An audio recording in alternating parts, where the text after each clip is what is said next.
rendu du gouvernement. Compte rendu de la 14e réunion du Conseil de ministres. Le président de la République, chef de l'État, Compte rendu Félix du gouvernement. Antoine Tshisekedi Tshilombo, a présidé ce vendredi 20 septembre 2024 à la Cité de l'Union africaine, la 14e réunion du Conseil de ministres. 5 points étaient inscrits à l'ordre du jour, à savoir 1. Communication du président de la République, chef de l'État. 2. Point d'information. 3. Approbation d'un relevé des décisions du Conseil de ministres. 4. Examen et adoption de dossiers. 5. Enfin, examen et adoption de textes. La communication du président de la République, chef de l'État, portait sur 3 points principaux, à savoir de la nécessité de viabiliser les établissements scolaires du pays. Le président de la République a commencé par rappeler sa communication faite lors de la 3e réunion du Conseil de ministres du 28 juin 2024, où il avait souligné que les efforts consentis pour la gratuité de l'enseignement primaire de base devraient se poursuivre afin d'améliorer la qualité et la gouvernance des établissements scolaires, en plus de l'accessibilité accrue d'élèves générée par ces programmes. À cet effet, il avait insisté sur le fait que toutes les infrastructures dont la construction a été complètement achevée dans le cadre du programme local de développement de 145 territoires et d'autres devraient être livrées aux bénéficiaires sur toute l'étendue de la République. Dans le cadre de ces descentes sur terrain, au lendemain de la rentrée scolaire en date du 16 septembre 2024, il a visité 2 écoles publiques de la capitale, à savoir l'école primaire 1 Yole Nord, autrement appelée école Kamina dans la commune de Kalamou, et l'école primaire E2 Kanchachi située dans la commune de Ngaliema. Partant de l'échantillon des 2 écoles visitées et des informations recueillies par le président de la République a fait observer que bien que la quasi-totalité d'écoles ont déjà ouvert leurs portes pour accueillir les élèves, la viabilité de certaines d'entre elles reste encore un défi à relever et nous avons le devoir de le relever tous. La gratuité de l'enseignement, bien qu'elle ait certes favorisé la scolarisation de plusieurs de nos enfants dans une mesure, elle doit cependant être accompagnée de bonnes conditions d'études. Le président de la République a insisté pour le fonctionnement d'une école en République démocratique du Congo qui requiert un certain nombre de conditions qui tiennent compte notamment de la dimension des classes, du nombre d'élèves, de l'équipement en banc permettant aux élèves de bien s'asseoir et d'écrire pour un bon apprentissage. Ainsi, il a engagé le gouvernement, sous la coordination de Madame la Première ministre, à consentir plus d'efforts pour la viabilisation des établissements scolaires afin de permettre aux élèves d'étudier dans un meilleur environnement. La ministre d'État, ministre de l'Éducation nationale, devra particulièrement activer les services des inspecteurs scolaires attitrés à l'effet de faire respecter les conditions que doit remplir une école avant son fonctionnement effectif. Un assainissement dans ces secteurs devrait être envisagé afin de ne pas compromettre la qualité de l'enseignement de base, socle de l'instruction du citoyen congolais. Un contrôle permanent de la viabilité des écoles devrait être instauré, a conclu le président de la République. Le deuxième point a porté sur l'urgence d'accélérer l'amélioration de la gouvernance du secteur de l'enseignement supérieur. Bien qu'étant un pilier fondamental de l'éducation nationale, les sous-secteurs de l'enseignement supérieur et universitaire congolais est confronté à une prolifération excessive d'établissements, universités et instituts d'enseignement supérieur qui ne respectent ni les normes de qualité ni les exigences de viabilité technique. Le président de la République tient à mettre fin à cette situation qui compromet la formation adéquate des étudiants et ne parvient pas à répondre aux besoins des développements du pays, déroge aux standards requis au niveau régional et international et remet en cause la pérennité d'un certain nombre d'établissements et la qualité des ressources humaines engagées. L'assainissement de ces sous-secteurs étant un impératif pour la transformation de l'éducation en un véritable levier des développements et en un facteur de compétitivité au niveau tant régional qu'international, le président de la République a évoqué l'impératif de rétablir l'ordre et la clarté dans ces secteurs en assurant la stricte application des textes en vigueur, notamment la loi cadre numéro 14/004 du 11 février 2014 sur l'enseignement national. À cette fin, a-t-il insisté, il est crucial de se concentrer sur les éléments suivants. Le respect des critères de viabilité des infrastructures et établissements d'enseignement supérieur et universitaire, la stricte observance des conditions définies dans la loi numéro 18/038 du 29 décembre 2018 portant statut du personnel de l'enseignement supérieur universitaire et de la recherche scientifique en termes de gestion de la carrière du personnel administratif, scientifique et académique, l'amélioration des conditions de travail des enseignants et chercheurs dont les processus est lancé. Par conséquent, le président de la République a invité la ministre de l'Enseignement supérieur et universitaire à initier l'évaluation des recommandations issues des États généraux de l'enseignement supérieur et universitaire. Dans la suite de la communication du président de la République, la première ministre chef du gouvernement est revenue sur quelques points, notamment l'ouverture de la commission paritaire dans les secteurs de la santé publique dans le souci de préserver la paix sociale dans tout le secteur. Après les sous-secteurs de l'éducation et de l'enseignement supérieur, le ministre de la Santé publique, Hygiène et Prévention sociale a procédé le jeudi 19 septembre 2024 à la mise en place du comité préparatoire avec tous les acteurs de la coordination des syndicats de la santé publique ainsi que les délégués des membres du banc gouvernemental. Dès les débuts de la semaine prochaine, les comités préparatoires mis en place produira, sous forme des termes de référence, la synthèse qui servira de boussole aux travaux prévus à Kinshasa-Bibois. Dans la conclusion de sa communication, la Première ministre est revenue sur le drame survenu le 11 septembre dernier au lycée Madame de Sévigné dans la commune de Limeta à Kinshasa, drame dû rare violence d'un enfant mortellement poignardé par un autre enfant et un autre enfant poignardé qui tentait de protéger son camarade.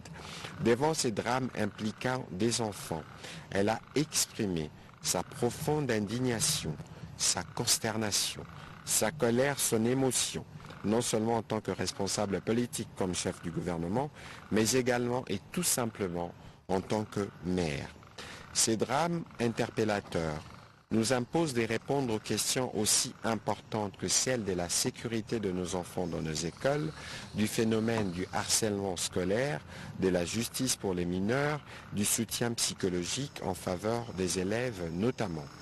Le gouvernement de la République, au travers des ministères, notamment ceux de l'Intérieur, sécurité, de l'éducation nationale, nouvelle citoyenneté, de la justice, de la santé publique, hygiène, prévention sociale et du genre, famille et enfants, assume ses responsabilités et fait appliquer les instructions idoines pour les soutiens psychologiques en milieu scolaire.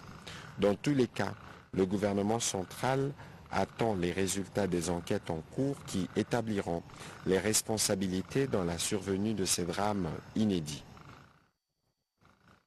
Au deuxième chapitre du Conseil de ministres de ce jour relatif au point d'information, la vice-ministre de l'Intérieur a présenté l'état sur l'administration du territoire national.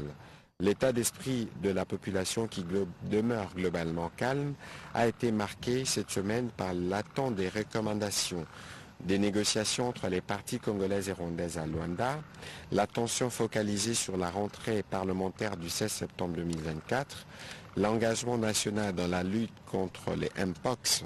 Quant aux pratiques et comportements inciviques, la vice-ministre de l'Intérieur a informé le Conseil des mécanismes mis en place pour y faire face, notamment en ce qui concerne les respects du code de la route qui n'exonère personne, y compris le membre du gouvernement appelé à prêcher par l'exemple. Elle a rassuré que les instructions qui ont été données à la police congolaise de sanctionner les auteurs de cet incivisme sont de stricte application. Toujours si c'est sur ces chapitres sécuritaires, le vice-ministre de la Défense nationale a pour sa part informé le Conseil de la situation opérationnelle du pays de manière générale durant la semaine qui s'est achevée. Au-delà des opérations militaires qui se déroulent dans l'Est de la République démocratique du Congo, il est revenu sur la situation dans le Kwango où des insurgés Mobondo ont été capturés au cours d'un accrochage à la localité de Kichongo. À ce sujet, le vice-ministre de la Défense nationale a annoncé l'intensification des opérations Ngemba et la nécessité d'organiser des pourparlers entre les communautés Teke et Yaka. Évolution de la situation récente sur les marchés de change ainsi que celui de biens et services. Intervenant en tant qu'invité, la gouverneure de la Banque centrale du Congo a fait part au Conseil de l'environnement économique à l'échelle nationale qui reste caractérisé par le maintien d'une relative stabilité du taux de change tant sur le marché des biens et services que celui des changes. Elle a soutenu que notre économie devrait demeurer résiliente au plan de la croissance. Il est attendu un taux de croissance de 5,4% pour l'année 2024, tiré notamment par secteur extractif. Sur les marchés des biens et services, l'inflation a ralenti pour la 5e semaine consécutive, s'établissant à 0,12% contre 0,14% la semaine précédente. En cumul annuel, l'inflation est ressortie à 9,642% contre 17,867% à la période correspondante de 2023. Ces ralentissements de l'inflation hebdomadaire est expliqué par des variations négatives de fonction des consommations, articles d'habillement et chaussures ainsi que loisirs et culture et transport.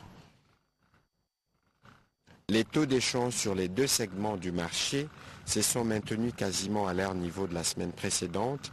Au 13 septembre 2024, le cours indicatif s'est établi à 2841,8 CDF et au parallèle 2870,9 CDF le dollar américain.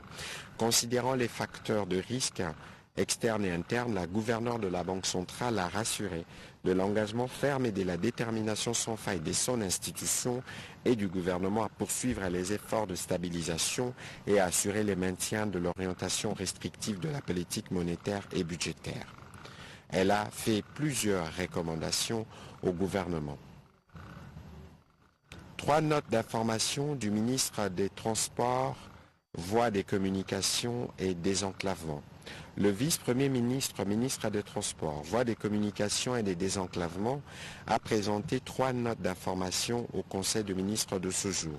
Le premier a porté sur la compagnie aérienne Air Congo SA, rappelant que le Conseil de ministres, lors de sa 49e réunion du 15 avril 2022, avait adopté les dossiers des créations de la nouvelle compagnie aérienne dénommée Air Congo SA en partenariat stratégique avec le groupe Ethiopian Airlines et dont l'acte constitutif fut signé à Kinshasa le 3 mai 2022, le vice-premier ministre, ministre de Transport a souligné que les parts sociales des deux actionnaires, la République démocratique du Congo et les groupes éthiopiens, sont respectivement de 51% et de 49%. Pour un montant total de 40 millions de dollars américains.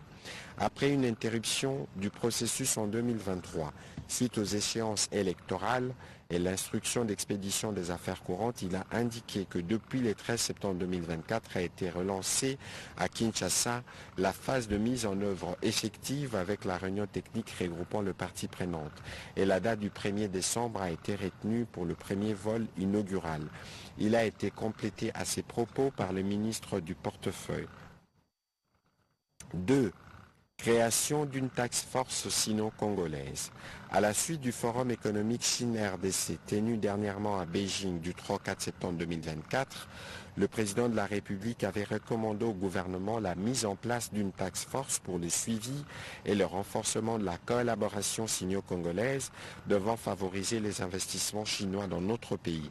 Pour s'y conformer, une commission ad hoc a été mise en place au cours d'une réunion technique tenue le 16 septembre dernier, coprésidée par le vice-premier ministre, ministre des Transports et les ministres du Commerce extérieur. Cette commission a travaillé sur l'élaboration des termes des références portant organisation, structuration et fonctionnement de la task force et qui ont été présentés en conseil. Elle sera conduite par un comité de pilotage, un comité stratégique et un secrétariat permanent. Les axes et secteurs prioritaires concernés par les projets d'investissement chinois dans notre pays ont également été passés en revue. Le troisième point abordé par le vice-premier ministre relatif à l'état des lieux du corridor de Lobito, à ses propos, il a indiqué que notre pays a signé avec la République d'Angola et la Zambie, en date du 27 janvier 2023, l'accord portant création de l'Agence de facilitation au transport du transit de corridor de Lobito. Par cet accord, les États parties ont voulu instaurer les facilités juridiques et administratives nécessaires à la circulation des biens et des personnes à partir du port maritime de Lobito. Il a martelé sur le fait que le corridor est un système de transport multimodal qui relie les trois États signataires de l'accord précité conclu sous l'égide de la communauté des développements de l'Afrique australe. À ce titre, son ouverture est très attendue par les exploitants miniers des provinces du Grand Katanga et du Grand Kasaï à travers la modernisation de la voie ferrée de la SNCC sur le tronçon Kolwezi-Dilolo. Le Conseil a pris acte de ces trois notes d'information.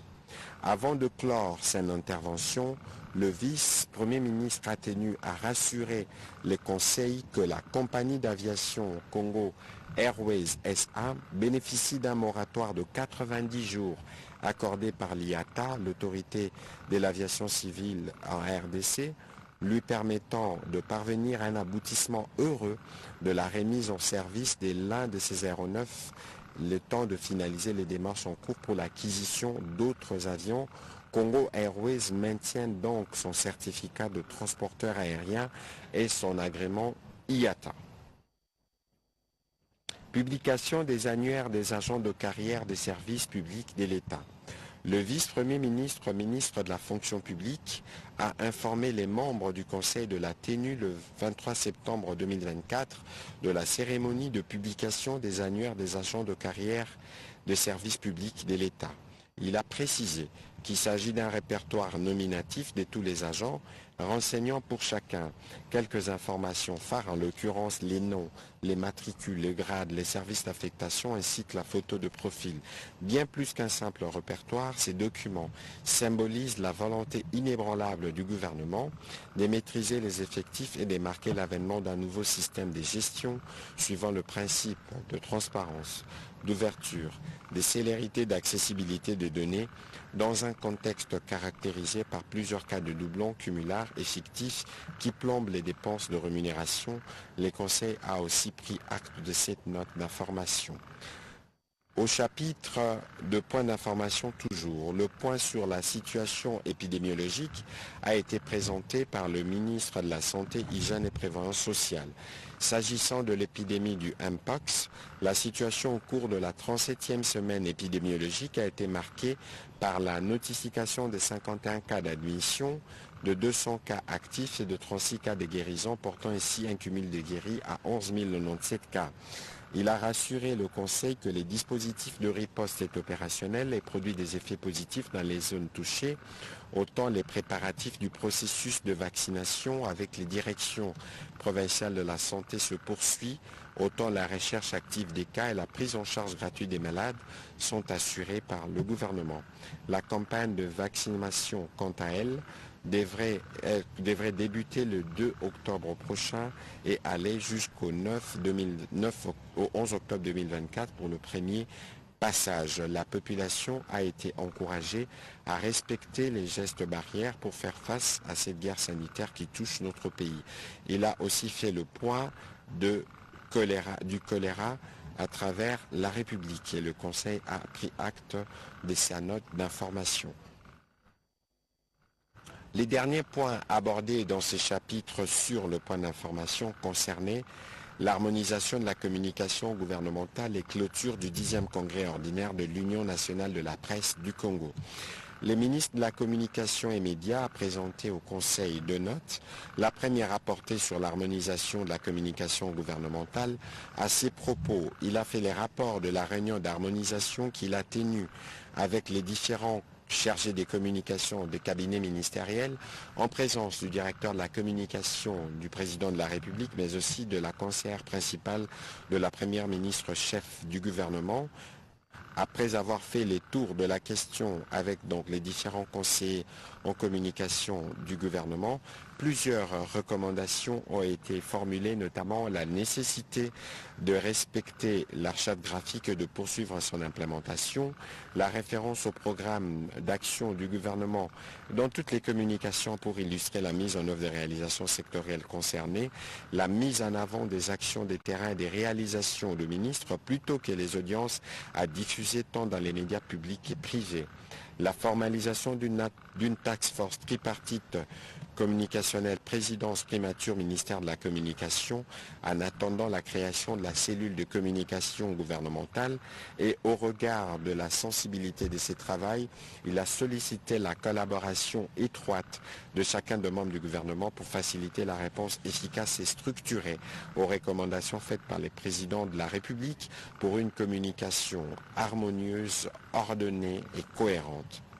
Au sujet de la clôture du 10e congrès ordinaire de l'Union nationale de la presse du Congo, les ministres de la communication et des médias ont informé le Conseil de la clôture ce vendredi matin du congrès de l'UNPC dit congrès de la Renaissance. Il a indiqué que les deux principaux objectifs de ces assises ont été atteints. Le premier, la révision des textes statutaires et réglementaires de cette instance d'autorégulation de la presse, selon les prescrits de la nouvelle loi sur la presse et les recommandations issues des États généraux de la communication des médias tenus en janvier 2022. Et deuxièmement, l'élection des membres du comité directeur démocratiquement choisi par les sociétaires pour conduire à la destinée de leurs structures corporatistes.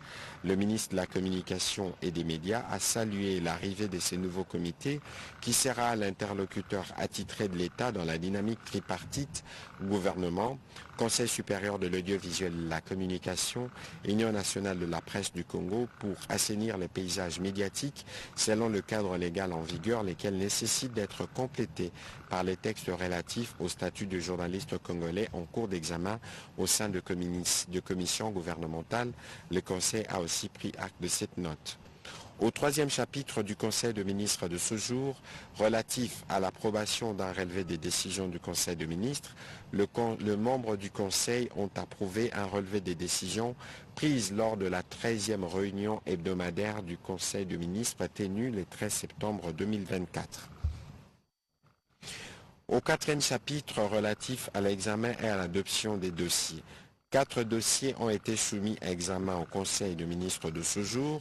Le premier, présenté par le ministre des Ressources hydrauliques et électricité, concernait l'octroi de titres sur 9 sites aux opérateurs par entente directe. Les dossiers motivés dans le but de la mise en application efficace et efficiente de l'axe 4 du programme d'action du gouvernement aux fins de permettre aux opérateurs du secteur de l'électricité l'obtention des titres par entente directe réagrée. Les sites concernés sont par Parc solaire photovoltaïque en appui avec la SNEL pour le Kasaï oriental, le Kasaï central, Kinshasa et le Haut-Katanga, Kibamba sur la rivière Louvois pour la province du Haut-Katanga, Kalumba sur la rivière Louvois toujours dans le Haut-Katanga, Kimbombo sur la rivière Ikisi au Congo central, Mbakana 1, 2, 3, 4 sur la rivière Lufimi pour la ville de Kinshasa et d'autres. Pour finir, le ministre des Ressources hydrauliques a précisé que cette démarche assure une politique incitative visant l'augmentation de la desserte énergétique par une implémentation rapide de projets sur le plan national. Après débat et délibération, le Conseil a adopté ces dossiers. Politique générale des entreprises publiques. Le ministre du portefeuille a pour sa part présenté les dossiers relatifs à la politique générale des entreprises publiques au cours de l'exercice 2025. Atlan, il a signifié que le programme d'action du gouvernement étalé sur 5 ans requiert la participation active des entreprises publiques œuvrant dans le principal secteur de l'économie nationale. En effet, Dès lors qu'elles sont redressées et bien gérées, ces entreprises peuvent favoriser la relance de l'économie nationale et assurer par la diversification de l'économie et l'accroissement de la production une contribution substantielle au PIB, au budget de l'État et à l'amélioration du bien-être de la population. Pour ce faire, il est impérieux d'éviter la navigation en vue en disposant d'un cadre cohérent des politiques des entreprises déclinant la politique économique du gouvernement, c'est fixer des objectifs compatibles au développement des activités porteuses de croissance, réaliser les projets d'investissement prioritaires conformes à leur cœur de métier et améliorer la contribution des entreprises publiques au budget de l'État. Il a terminé son intervention en précisant que l'objectif global de cette politique générale est de procéder au redressement des entreprises publiques appuyé par 4 objectifs spécifiques pertinents et assortis des résultats d'impact, entre autres notamment la diversification de l'économie par la production de biens et services des entreprises publiques. Les conseils de ministres a recommandé la collaboration avec le ministère sectoriel concerné avant d'adopter après débat et délibération ces dossiers. 2 dossiers relevant du secteur du tourisme. Le ministre du Tourisme a présenté 2 dossiers pour leur examen et adoption en Conseil.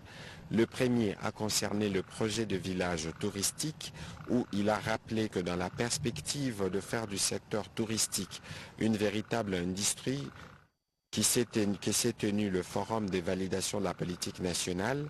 Au cours de ces forums, le concept de village touristique a été retenu pour le développement du tourisme au service de la relance des destinations touristiques en République démocratique du Congo par une dynamique de développement intersectoriel et des connectivités urbano-rurales.